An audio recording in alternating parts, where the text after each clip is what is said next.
Regarde Fernando Alonso, pilote de Formule 1, et Jimmie Johnson, pilote NASCAR, échanger leurs montures. Ça surprend de voir Alonso dans une NASCAR.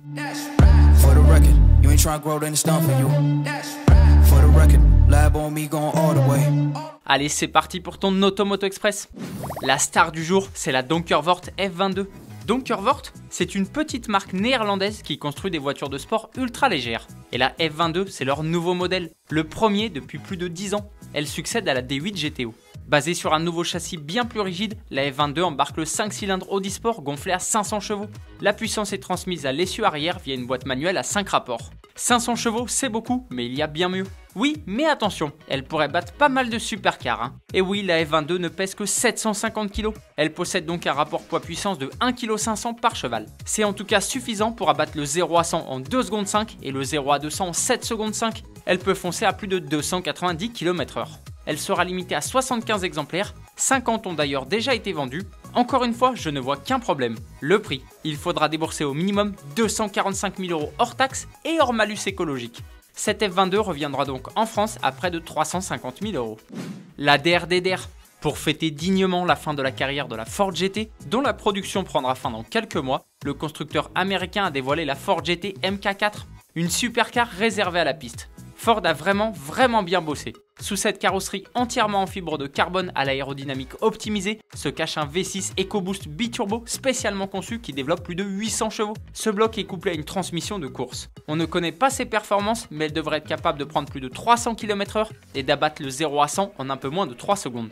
Cette Ford GT MK4 sera produite à seulement 67 exemplaires, un beau clin d'œil à la Ford GT40 MK4 qui a remporté les 24 heures du Mans 1967. Pour s'offrir un des 67 exemplaires, il faudra débourser au taux de change actuel environ 1 600 000 €.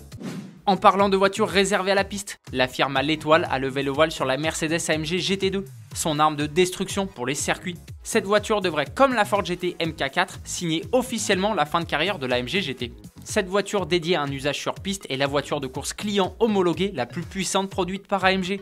Selon Mercedes, elle s'adresse plus particulièrement au groupe des Gentleman Drivers, les pilotes non professionnels qui participent à des courses. Sous son long capot, on retrouve le V8 4 litres biturbo d'une puissance totale de 707 chevaux. Elle est toutefois moins puissante que la AMG GT Black Series et ses 730 chevaux. La puissance n'est pas le seul tour de force de cette AMG GT2, son aérodynamisme est tout aussi impressionnant. Il suffit de regarder sa très grosse sortie d'air sur le capot ou encore son énorme aileron carbone réglable. Et tout ça pour un poids total de 1400 kg. On ne connaît malheureusement pas encore son prix. C'est le sujet de la question du jour, préfères-tu la Ford ou la Mercedes? J'attends ta réponse dans les commentaires.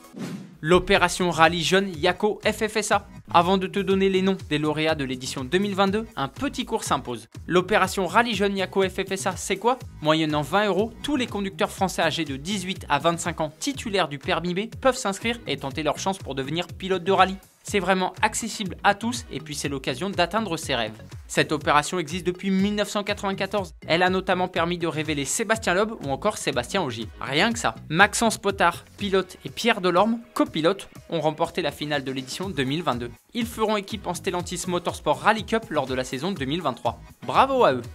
Avant de se quitter, je vais revenir sur la question de jeudi. Je te demandais si la technologie de Toyota peut sauver les moteurs thermiques. Vous n'avez pas la réponse, mais vous êtes très nombreux à espérer que ça soit le cas. Automoto Express, c'est terminé pour aujourd'hui. J'espère que tu as apprécié ce numéro. À demain, bonne soirée, allez ciao!